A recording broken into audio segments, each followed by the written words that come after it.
All right, great. Hey, everyone.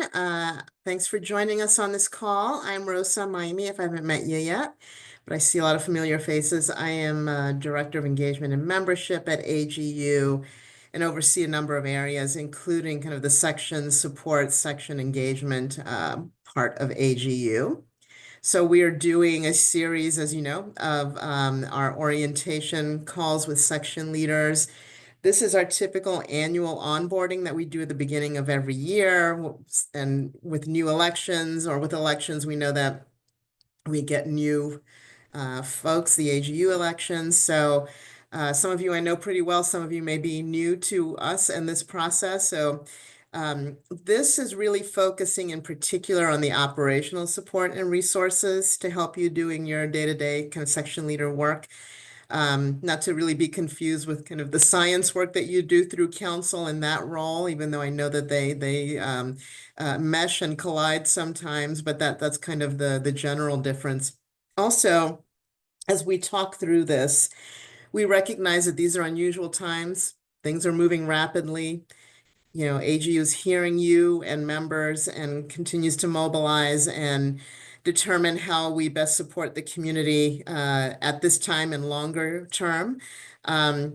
If Cheryl hasn't sent it yet, she should be sending an agenda for council. I think that there's space made for these kinds of conversations next week, but I didn't want you to think by talking about kind of operational and tactical things that we have our head in the sand, right? We know that there's some things going on for folks and for you in particular. But we're continuing with these and wanted to just kind of say that up front. Why don't we take a look at the agenda, and then we're going to take down the slides and have you all introduce yourselves to each other. So we're doing the welcome. I'm going to talk a little bit about the section leader journey work, some of which we did last year and the results of that. And that's kind of our, helps us frame the rest of the conversation around section operations, finance development. What's not here is kind of the meeting planning piece, but that's also a big part of what you all do operationally. We'll touch on that a little bit. And also some tools and resources. Certainly ask questions throughout. You know, raise your hand, put stuff in the chat, yell out. We'll also, though, save some time at the end, whatever you want to do. And this is the first of a lot of conversations. So why don't we take down the slides so we can say hey to each other? And staff will be talking about a few things. So I'm going to ask staff we've got a lot of folks here to introduce themselves as they talk about their areas. Josh has put some prompting things in the chat in case you want some help in figuring out how to talk about yourselves. I'm just going to call you out based on where you are on my squares on the screen and make it a little easier. So Claire, I see you first. So you want to say hello to the folks? And you're on mute. Hello, I'm Claire Reimers. I'm the past president or past president of the Ocean Sciences section. And I am currently an emerita professor at Oregon State University. And my area of expertise is chemical oceanography. Right. Thanks. Martha. Hi, I'm Martha Savage. I'm a professor of geophysics at Victoria University in Wellington. I'm in the seismology section. I'm just the immediate past president. I have been an AGU member since I was a grad student. I think I joined in 1981. So yeah, hi. Great. Hi, thanks. Edward. Yeah, hey, I'm a president-elect for the seismology section, and I'm at Arizona State in the School of Earth and Space Exploration. And I've been, this is my 40th year as an AGU member. Congratulations. Thank you. Rachel. Hi, I'm Rachel Abercrombie. I'm the new president of the seismology section. I'm a research professor at Boston University working in earthquake seismology. And I don't know, I thought I'd been an AGU member forever, but I think compared to the last two, not quite so long. Thanks for that. Janet. Hi, I'm Janet Sprintle. I'm a research oceanographer at Scripps Institution of Oceanography. I'm the president of the Ocean Sciences section. And sorry, Rachel, I've been a member for about 35 years too, since I was a grad student. Very good. I always think it's fun to hear how long folks have been members, especially since I work in membership. Anyway, Laura, you're next. I'm Laura Wallace. I'm the new president for the Geodesy section. I'm at Guiomar in Germany, and I have a joint position at the University of Texas. And I think I've been an AGU member since about 1997. So 28 years. Wow, Yeah. that's not as impressive as you guys, but It's impressive. Thanks. Karen. There's the button. I'm Karen Luttrell. I am I am the newly elected secretary for the Geodesy section. I'm at Louisiana State University, if I didn't say that already. And I also became a member in graduate school. So that would be like 2002 or something like that. Great, thanks. Anne. Hi, I'm Anne Soquet, so I'm a professor at Université Grenoble-Alpes in France, and I'm the incoming president-elect for the geodesy section. And well, I've been an AGU member since I was a grad student, but I've not been very regular in my membership, to be honest. That's okay. I hear that too. That's all right. Emily. I'm Emily Idem. I'm an associate professor at Oregon State University. I am the new secretary for the marine geology portion of ocean sciences, and I've been a member for 14 years. So I'm going to try to claim the prize for newest member. There you go. So far. Charles. Yeah, my name is Charles Green. I'm the new president-elect for Ocean Sciences section. I'm currently the associate director for research and strategic planning at the University of Washington's Friday Harbor Labs. Prior to that, I was at Cornell University in Earth and Atmospheric Sciences for a little over 3 decades. And I'm really an Earth system scientist and an oceanographer. And I've been an AGU member for 44 years. Great, thank you. Elizabeth. Hi, Elizabeth Cochran. I'm an observational seismologist with the U.S. Geological Survey. I am the incoming seismology section secretary, and I've been an AGU member since I was an undergrad, so over 25 years. Very nice, thank you. Robert. Yeah, hi, Bob Chant, section of physical oceanography, secretary. I think I first joined AGU in 92 at the New Orleans meeting. Although, like others, I have I've lapsed from time to time. Understood. Matt. Sorry about that. Yeah, so I'm Matt Pritchard. I'm the past president of the Geodesy section after serving on the council for 4 years. Great, thanks. And the box has moved a little bit as people join, but I don't think I've forgotten anyone. If I have, please yell in the next couple of seconds. All right, let's bring back the slides and go through a few things, but thank you so much for joining us. Really, really appreciate it. Also, I think everyone that we're recording this, we're going to provide the PowerPoint slides and this recording to you and others from your section, executive committees who may not have been able to join. You'll see a lot of information and links and things like that. You'll be able to access these pretty soon. We'll send it to you. So we've kind of gone through the agenda. So let's go earlier. So let's go to the section journey. Some of you who've kind of been with us earlier know that we did some conversations last year with selected section leaders. Some of you, I think, are on the call to get a sense of your journey as a section leader. And from an operational standpoint, kind of some of the things you might need or like to see. We did some reporting out last year, so there's some detail that I can provide from past meetings, and some of this was raised at council as well. So I can provide that, but this is just a couple of quick slides based on that work last year is helping frame our work going forward, at least in this part of the section leader operational piece. So based on talking to folks, what we found, we did some from to statements, like where were section leaders coming from and where they might want to get to. And I want to test these assumptions with you all. I mean, certainly yell out if things are missing or if this doesn't sound right to you. So the thought was going from operating in administrative capacities, because I know there's a lot of administrative work that section leaders do and need to do, and not that necessarily goes away, but to do less of that and making more space to get back to the science. And I know that's more of the council role.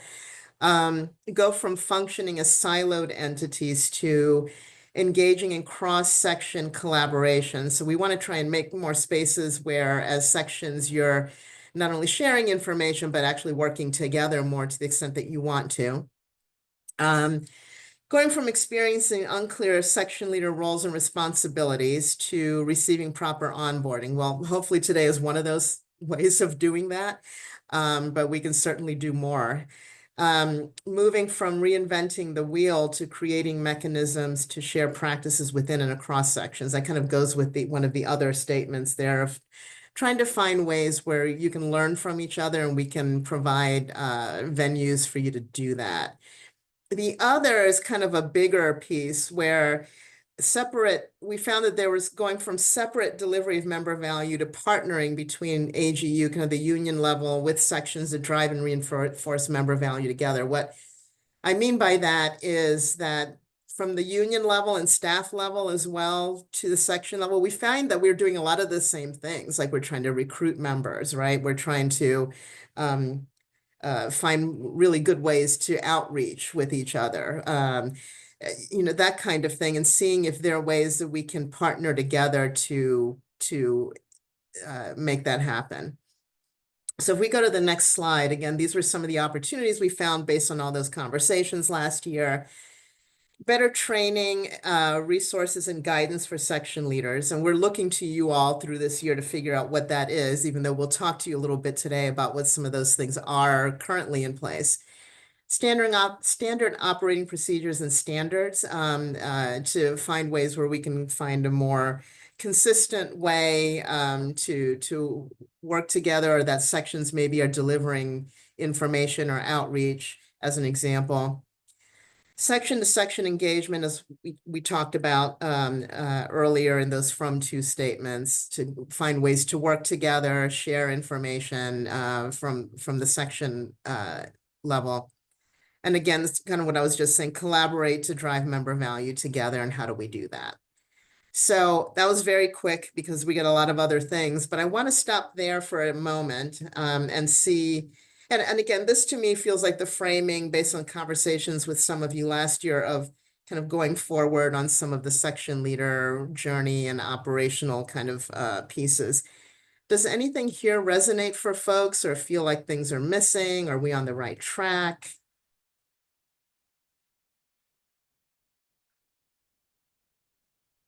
This is Ed. Mm-hmm. That last box, Mm-hmm. when I look at that, to drive member value, what pops into my head is how do we assess what member value is? Like between us, I think it has to come from members somehow, right? Mm-hmm. And I'm glad you mentioned that, because we have been over the last year and a half, and some folks here know this already, and I'm sure there'll be some updates in the coming year, excuse me, have been working on a member roadmap, a member value roadmap, where we are trying to kind of go from being transactional to more of offering experiences to members through the whole year, not just during the annual meeting, right? And how do we do that? We've been working with a consultant who's done some research for us, and some of that has been reported out. There's more to come. We are looking at a number of things to do, like maybe at AGU 25 and some other experiences that we put in place. And one, we have different, without kind of showing you everything here, we have some pillars based on the research. And one of the pillars is this last piece, collaborating with sections to deliver member value. So at some point during the year, I'm going to have to work with folks on staff with our consultant and maybe come to some of you in the sections and figure out an experience that we can test sometime this year that gives an example of how to deliver member value. And obviously it would be very much partnered with sections. So more on that to come. So hopefully that helps. All right. Rachel here. I like the previous slide. I mean, I don't mean I don't like this one, but I definitely like the previous sort of the from tos. You know, things, the reinventing the wheel, the cross collaboration, all of that sort of thing. I think there's an awful lot in there, which is really helpful. I think the only thing that slightly concerned me in the second one was the mention of standards, and I appreciate the difficult. You know, it's an interesting balance. We desperately do need more engagement between sections to see how we're all working, you know, and what for ideas and what have you. And we certainly need more interaction with you, so we're not all just, you know, reinventing the wheel all the time. But the actual sections are very different sizes, and they also have very different spaces. And I mean, in seismology, I've gradually realized we're quite unusual. I believe, I'm not sure how unusual, I don't know. We have a very strong discipline-focused professional society, of which most of our AGU members are also members of the Seismological Society of America. So a lot of what we're going to be trying to doing is working with them to make sure we support one another, and that the AGU voluntary leadership focuses on what they can do in addition, not trying to compete or just wasting time doing the same thing. So yeah, I totally agree with that. And let's keep talking about ways where we collaborate, because there can be competing, I was gonna say competing messages and competing activity. I don't mean that they're counter each other. It's just that they're happening at the same time and we could be doing things together, right? So so if there are more ways that we can all talk about that together, totally agree. And therefore the sections which don't have that have to do themselves what other sections that do not have to do. So right. Yeah, absolutely. Claire, I see your hand up.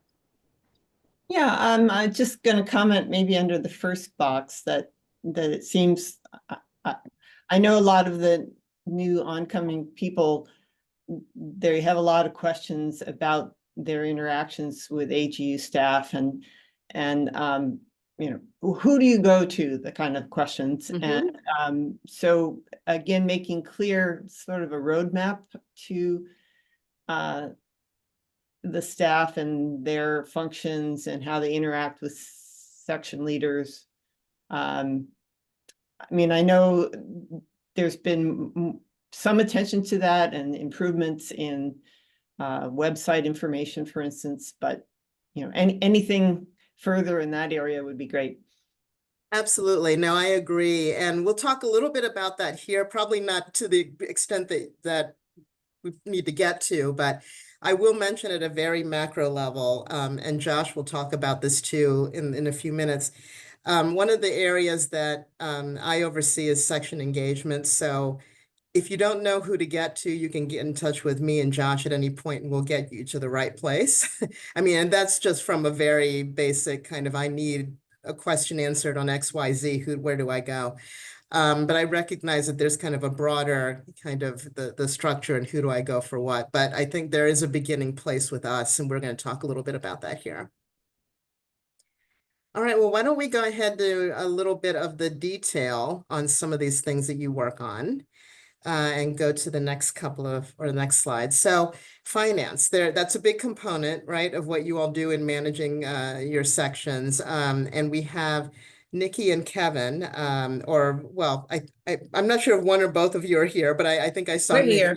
You're okay, good. Thanks. You know, this is something that is, I know, really important, but also can be really complex. Nikki is going to talk to us a little bit about, and Kevin, about, about section financials and how we can help. So I'm going to turn it over to the finance team. Yeah, I'm just jumping in to say hello and introduce myself. Nikki Cooper, Vice President of Finance. Appreciate you all's commitment and engagement with AGU, as I'm only 7 years young into the organization. So as the Vice President of Finance, as a Vice President of Finance, I'm going to turn it over to Kevin. He's really running the show. Thanks, Nikki, and thanks, Rosa. Hello, everyone. As Nikki mentioned, I am Kevin Dixon. I am the Director of Financial Planning and Analysis on the finance team. As Nikki mentioned, I work closely with Nikki, and I specialize in overseeing financial reporting, budgeting, forecasting, and various ad hoc analysis projects here at AGU. So today we will be walking through the section finance presentation, covering some important topics that we think will be very helpful to you all. The first thing we're going to talk about are things that we believe the section should know about section finances. There are 3 ways in which AGU supports your section efforts. The first way is the incentive program that we have, where AGU contributes between $1,000 to $5,000 to your section based on the participation level from your primary affiliate members. The second incentive that we have is we provide $50 subsidy tickets per ticket sale to offset your food and beverage costs related to your annual meeting, which is capped at $5,000 per section. And third, AGU support your section by contributing to your student activities. So here, AGU contributes a max of $5,000 based on your spend on your student activities. So example will be if you spend $1,000 on your activity, AGU will contribute $1,000 to your section. And if you spend $6,000, AGU will contribute $5,000 to your section. Also, under things to know about your finances are your financial reports. Your financial reports are in the traditional statement of activities format for nonprofit organizations, which highlights your profit and loss.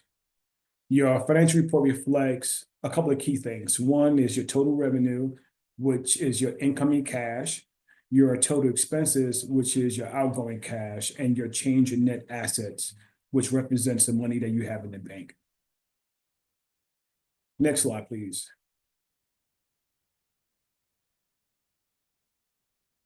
So regarding your financial reports, the first round of financial reports will be your 2024 unaudited financial statements, which will be distributed in March. Your unaudited financial statements will cover preliminary financial results for year ending 2024. The one thing that we want to emphasize is that these are preliminary results and should be only used for informational purposes at this time until we have the final audit completed, in which we would then issue your final 2024 financial statements. Next slide, please. So one key question that we always get from sections is, how much money do you have in the bank for your section? On your financial report, your net assets ending balance serves as a key indicator of the funds available to your section. There are 2 types of cash flows that affects your net asset ending balance. The first is your incoming cash, which is your revenue, and that's money related to things such as contributions, donations, sponsorships. And incoming cash, or your revenue, will essentially increase the money that you have in the bank. And then you have your outgoing cash. And your outgoing cash are your expenditures related to travel grants, awards, student and early career activities. And just like any expenditures or an expense, that will decrease the money that you have in your bank. And then we have your incentives. So I went over your incentives in the first slide. So those are the 3 ways in which AGU supports the section efforts. This slide here provides an example of your financial report in the traditional statement of activities format for nonprofit organizations. Your financial report comprises of 3 main sections. Again, your revenue section, incoming cash, contributions, donation, in incentives. Expenses, your outgoing cash. Again, these are things such as your gifts, prizes, awards, food and beverage, and AV costs. And then you have your net assets ending balance, which again is the money that you have in the bank used towards funding your sections. Next slide. And so here, what we wanted to do is provide you with a schedule of how we are going to disseminate reports for the year. So there would be 4 reports that would be sent to you all in 2025. As I mentioned, the first round of reports will be your unaudited 2024 year-end financial statement, which will be available around middle of March. Then you should expect to have your final audited 2024 financial statements between April and May-ish. And then we will start issuing your 2025 year-end financial reports. The first set will be your June financial reports for 2025, which will be available in July. And then your September year-to-date financial report for 2025 will be available to you all in October. So I know this is a lot of information. Hopefully it was helpful for you all. And at this time, if anyone has any specific questions regarding the financial portions of the presentation, Nikki and I are more than welcome to answer those questions for you. Anyone have any questions at the moment? My guess is you'll have more questions when you get your first set of financials, but you'll see that in the chat, Josh put a note that the section financial reports are stored in your section's executive committee discussion group library. So that's not public facing, but is available to those of you in the executive committees have access. If you don't know where to find those, just Josh can provide some info. Martha, you got your hand up. Yeah, on the there was some discussion in the last few meetings about this money that's coming in from the individual $50 ones, the incentive program. And people had noted that there's actually very few sections that get enough to actually go over that limit. And we're wondering, there was a few different things that people were hoping might happen. One of which was to have a way of actually, rather than finding out after the end of the year when it's too late, finding out how many people there are registered and so how many people we need to go over that limit, rather than basing it on the end of the year results, maybe base it on the year before membership number or something like that, because and having a way to actually tell members how close they are to that limit so we can get people to go over it. But we can't do that if we don't even know until December 31st what our percentage, what we actually have in terms of the numbers that lead up to that 5%. So that's one thing. And then the other was just some details about how to get people to actually to donate money. And one of the main thing seems to be that when they register, they're asked to donate, but most people, at least that I know, are registering on university accounts that won't allow them to give donations. Whereas if they have some other way of a separate way, rather than having it be on the same credit card account. Anyway, those are a couple questions. So I want to follow up. This is Nikki.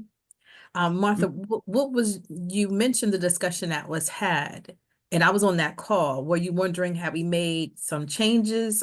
Yeah, what was happening? We had the discussion, but it didn't sound like from what I heard that there had been any changes made to that. So there are not any changes. Discussion. Right. There are not any changes for 2025, but we are in discussion. We are in discussion. We did receive your input. But there are not any changes for the 2025. And we recognize that it can be a challenge, but it is up for discussion. We're working with development as well as Rose's team to kind of look at that, see, see how many have been see how many receive this incentive, if there's ways we can do things differently and what that would look like, even from just a workflow and logistic perspective. Okay, thank you. And we are going to talk a little bit more about development in a moment. So I'm going to go to Rachel and see Yeah, if you have any comments. quickly, I basically had a very similar point to Okay. Martha, that the incentive program, as far as I could figure out, was completely non-functional, because I think one section met the lowest level, and I have, no idea how to, Yeah.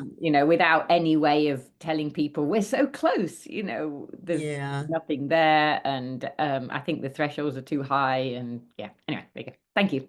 No, I appreciate that. And I just want to echo what Nikki said. I mean, we are talking about that. There's some work that would have to be done to make changes and almost like an unwinding of things.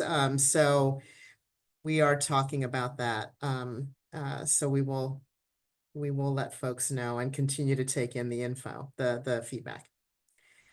Why don't we, since we also have some development questions, why don't we have Kara jump in and start to talk to us about development and see, Kara, you may want to address some of this as well as you're doing your presentation, but I'll turn it over to you. Yeah, absolutely. Thank you. We could go to the next slide, please. So my name is Kara Green. I am the Director of Development at AGU, working on the fundraising team. And on the left side of the slide, you'll see members of our team. In particular, you could reach out to Tracy Lamondu, who's our Vice President, or myself, if you have any specific questions. And I also want to note that we're happy to meet with anybody, chat via email, or even meet via Zoom or Teams if you have any questions along the way, particularly as you get into the season where you're sending out newsletters and some of the things that I'll get into if you have particular questions about fundraising and your section fund. So with that, what Kevin went over is I want to touch base on again. Each of the sections have a section fund, and the contributions, as you just saw, will show up on your quarterly budget reports. Some sections also have a section designated fund, which is essentially a sub-fund underneath their fund. And for example, Biogeosciences has a diversity, equity, and inclusion committee, and that has a sub-fund that is separate from their section funding that goes into committee work. So going off of what you were saying, Martha, soliciting your membership and sharing some information with them about how to give is very important. So there's a few different ways that we could work with the sections on that. We do have canned newsletter language as well as social media language that we could share with you and work with you on to put into your communications for members. We can also create section-specific links and giving sites, meaning that if you go to our main AGU page and click donate, it lists every single fund that AGU has. We have quite a few, if you've ever seen that long list. However, we can make a dedicated link and specific giving site, which I know a lot of sections have on their AGU Connect sites. That just goes to your section fund. So if you want to solicit your members and say you're sending out information about AGU 25 over the summer, or closer to the conference, and you'd like to include a specific giving link for your section fund, we could work with you on creating that. And we also can work with sections on specific special initiatives. And I'm going to use the education section as an example. They hold a micro campaign, as we'll call it, for a campaign called Honor an Educator that they send out in the fall. They send it out to their members to have them nominate an educator that they honor, and they also solicit gifts during that time. And lastly, for the kind of tiers that we're talking about, I wanted to touch base on section support sponsorships. And this is essentially reaching out to corporations to support the section for either programming as well as student and early career grants is typically what we see corporations interested in. So we have specific levels and benefits up to $5,000 for sections as you're reaching out to these corporations, which is available on AGU Connect. And we'll also be sending that out to you, I believe. But again, if there's anything specific that you'd like to talk about, or if you have a corporation in mind, or just want to talk through the process, we are happy to do that in development. And if you are looking at a gift or have been speaking with the corporation, or a corporation reaches out and the gift is more than 5,000, we ask that you reach out to development so we could go through the proper processes for you. But again, if you are working with the corporation, we ask that you let us know so then we could get the proper invoices and things in place to ensure that it goes directly to your fund. And we also have 2 policies that I wanted to share, and I know Josh is going to drop the links in the chat. The first is the AGU gift acceptance policy, and this reviews just the processes and the types of gifts that AGU will accept. And the second is the organizational support policy, and this notes the type of corporations that we will work with, how we accept their gifts, and how we approve them. So if you have any specific questions about that, please reach out to Tracy or myself, and we are happy to chat. And with that, I think we had some stuff pop up in chat, but I'll take any questions right now as well, and we could also talk offline. And there is a question about contact. So Kara, you would be the Vicky contact, I guess, to be really explicit. Yeah. Vicky is no longer with AGU, so we, Tracy or myself will be the main points of contact. Did I miss anything else in chat? I can't really. I don't think so. Okay. Any other questions? There was a question in the chat on the $5,000 threshold. Oh, there we go. Rachel had asked when that had been set, and is there any will they be increasing it due to inflation? I will. I think we had a similar question to this. Rosa or Nikki, would you like to touch base on that? In my time here, it has not been, I mean, Nikki, you may have more information. It has not been adjusted for inflation. I think, you know, that is a question that's come up that maybe we need to look at, including the $50 subsidy as well. So, yeah, that's where it's come up. But Nikki, do you have anything to add? No, because it hasn't come up. Yeah. So. Yeah, and I think it kind of rolls into what Nikki and Rosa talked about before, that we're reevaluating with the feedback we received last year about the section incentive program and how to best move forward with it. So that'll be taken into account too. Yeah. Charles, did you have a question?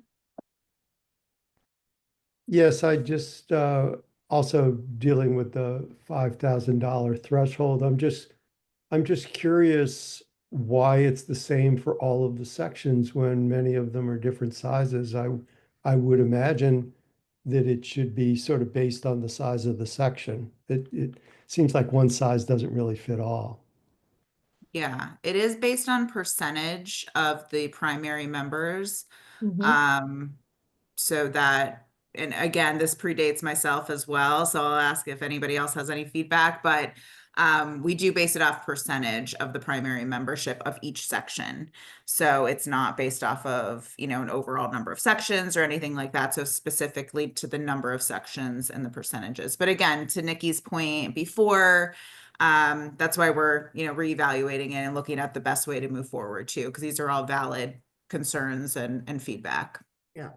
And I just have maybe a comment follow-up question, but you know, 5% of your primary members that donate $50 or more will vary based upon the section size.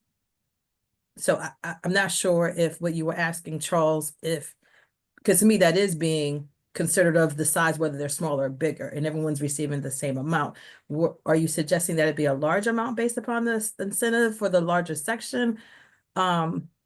Just trying to make sure I understand the question, because if it's based upon percentage, that means it would vary depending on the size of the section. So a smaller 5% for a smaller section is not the same as 5% for a larger section. Yeah, I guess I need to find out more exactly about what the $5,000 threshold is, because I'm not sure how it was, I'm not sure how it relates to the percentage, you know, based on the size of the sections. It just looks like a $5,000 threshold applied to all sections. So again, I'm new, so I don't understand how. Were you talking about, sorry to interrupt, Charles, were you talking about the incentive, or were you talking about the 5,000 from the board designated funds? But on student activities. Because I those think- were two separate, yeah, just to clarify. Okay, I obviously need to read more into it.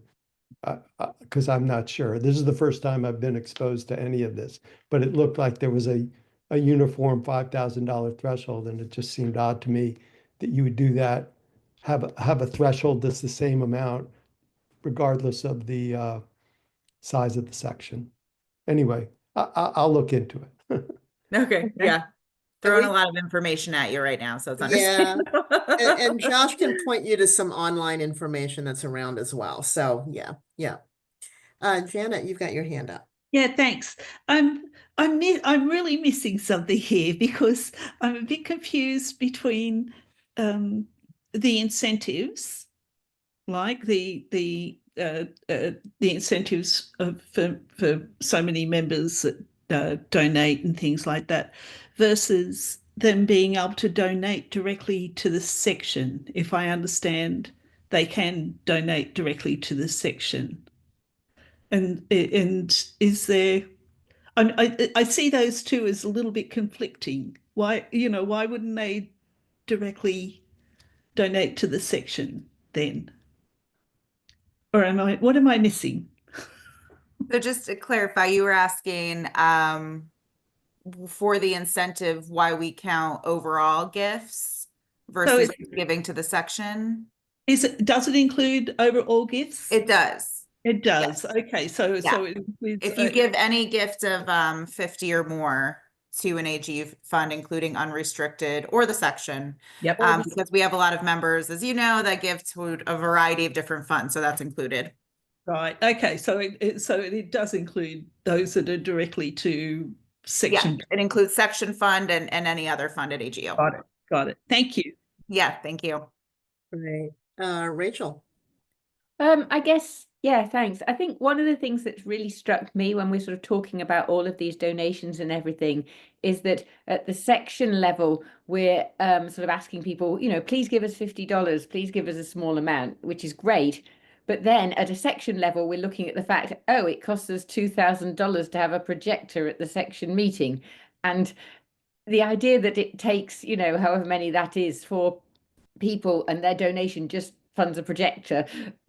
I realize that's how money works, but putting those two things in juxtaposition is not a good strategy for encouraging people to give. So I think at the section level, somehow enabling us to make it sort of, that the donations go more to the student activities, and that we don't have to be, as a section, nickel and diming on the sort of levels of of these things, where really the costs for the projector are ridiculously high, because that's how the conference center deals the whole big scale thing with AGU. So I think Yes. it's a perception issue. Yeah. Yeah. And I think, thank you for noting that. And I think that's what we heard last year when we were gathering feedback. So more of the same. And also, to your point, we want to build a culture of philanthropy and engagement. We don't want it to be the nickel and diming. We want people to give to AGU because they believe in it and they want to support whatever fund or impact area. So that's what we're trying to build out. So that's why we're really reevaluating what the incentive program means to our members and how we can improve that. So duly noted for sure. Thank you. Thanks. All right, why don't we go to the next section? We've got about 15 minutes left, so we want to talk about, have Josh talk a little bit about tools and resources, and also leave a few minutes for some additional discussion if there is any. So some of these things are going to be familiar to some of you, and others this may be new, just so kind of level setting so everyone kind of knows what's available to you at the moment. So Josh, take it away. Hi, everyone. As you just heard, I'm Josh McKee. I'm the section support coordinator. I act as the liaison between the sections and the association. So please, I submitted the email address earlier in the chat. If you ever have any questions or you're not sure on who to contact at AGU, you can send an email to agu-sectionhelp@agu.org. And that is an inbox that Rosa and I both have access to, and we can point you into the right direction. So this first slide is a document that the governance team created that explains the meetings that the council and the section support team host. You will see that this document again next week during the council meetings. So I don't want to get too much into detail here, but wanted to make sure you were aware of it. And then here is a list of the dates that we have for the monthly section leader support calls this year. These meetings are managed by the section support team. We host those. So we send the invites to the presidents, past presidents, president-elects, and secretaries. And we are working with the section leaders to come up with agendas. So please let us know if there's any topics that you would like us to discuss during these calls. We're trying to make these more collaborative and giving you an opportunity to work together, share ideas, and also for us to get information sent out to all of you. When we do send out those agendas, if you notice there's someone else on your in your section that you think would benefit from being on the call, you can either forward them the calendar invite or let me know their email. I can send it to them directly. And I will be sending out the calendar invites for all of these meetings at once at the end of this week, once we conclude our final orientation call. So I wanted to apologize early before you get all of that in your inbox. Okay, and then this is our AGU section year at a glance, or the milestone section. We first debuted this document with you last year. We've updated it for this year for your first term in your current positions. So we have broken up into quarters on what to expect throughout the year. And then we also have 5 rows on here. The first row is for AGU 25. And this is a high level look at things to expect throughout the year. We'll be starting the section event survey soon for AGU 25, and I'll be working with you on that. And then the next row is for the honors. This has when you submit your UMAP, sections, fellows, nominations, honors review committee orientation, and your honorary announcements. And then the next row is the section leader call. So it's the same dates that I had on the previous slide. And then under council, we have the 2 current dates that we have. And then you'll notice that Q2 and Q3 are TBD. I will update this document once those have been decided and get that sent out to all of you. And then the last row are things that you should be looking at throughout the year that don't have a specific due date. So things like newsletters, posting in your Connect communities, looking at sponsorships, and reviewing your financials. And then this next list are resources that you have that will assist you with outreach to sections. We have your AGU Connect. This is an open networking and collaboration platform that most of you should be familiar with. Each section has their own. And then we have surveys. We do use Microsoft Forms to create your surveys. So please let me know if you would like a survey created. You can distribute them at meetings or in your newsletters. I just ask that you have all of your questions prepared with your response options when you reach out to me. And then we also have newsletters on here. Every section has the opportunity to distribute your newsletter through AGU. We do distribute newsletters every Monday. The due dates for those are, you need to have them submitted, your drafts submitted to me by Wednesday at 4 p.m. And then your final drafts need to be approved by 4 p.m. on Friday. With the exception of this week, we had the deadline set to 11 a.m. But when we have a change in those dates, I will post that to the section leadership group in AGU Connect, as well as when we change it for holidays or our summer schedule. And then we have section websites. Section leaders and your web editors are free to customize your websites as you see fit. Content is mostly discretionary, but AGU may partner with sections to ensure accuracy and consistency of information. Be sure to list your web editors on your section committee rosters so I can make sure they have access to your website. And then I'm going to drop into the chat a link that has a list of all of the section websites. Then last on this list are webinars. For sections who want to host a webinar, you can use one of our 2 platforms that we use, GoToWebinars and Zoom. Zoom is much more popular, but however, GoToWebinars does seem to be a bit more secure. If you'd like to host a webinar on one of our platforms, please reach out to me and I will send you the intake form to fill out. And then I also wanted to let you know that I will be providing tutorials on these resources, and they will have a little more complete details in them. And then, so I'm trying to get through all of these so we have time for discussion.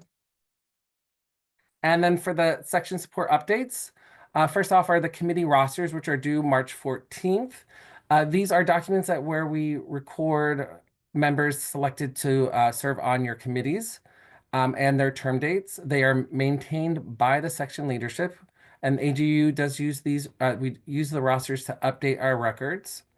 Your completed rosters are due on the 14th, so let me know if you need me to resend those links to you, and I can do that. I think I originally sent them at the beginning of the year, so you might still have those in your inbox. If not, let me know and I can resend the link to you. And then also, as I mentioned with the last slide, I'll be putting together some how-to resources. I've listed some of those topics here. There's navigating and updating your Connect sites, creating newsletters, hosting webinars and surveys, and checking your financials. Please reach out to me if you have any other topics that you would like me to cover, and I can start working on those. And then any questions for the information I just reviewed? I would just say we were talking about the meetings. So there are, again, monthly, and those of you who've been with us the last few years know about these. We do monthly section leader calls and hope that you can join. It really is an opportunity for you all to talk to each other. We do have staff who come on and give updates, including the meetings team, as we get closer to the annual meeting. But we want to hear from you in terms of what areas you want to speak to. Last year, I would say the majority of the agendas came from input from section leaders in terms of what you wanted to hear from staff about and/or what you all wanted to come and present, or we would reach out to you on any particular topic where you think you have some information to share across sections or where you're asking other sections questions about how they do things. So we want to make sure that we make some space for you via those meetings. Also, I'll mention, and you again, if you are going to the council meeting next week, you will see the slide that Josh showed. There are a lot of different meetings, and there's some confusion around what's what. I will mention again this one today, and the monthly section leader meetings are more of the operational pieces. Of course, there are council meetings. There's also the monthly leadership call, which is more about the science and very honed in on a single topic where staff will talk about things such as advocacy or publications or some other areas, just to help maybe settle some of the confusion around what meeting is what. But I'll leave it there and see if anyone has any questions over the next few minutes.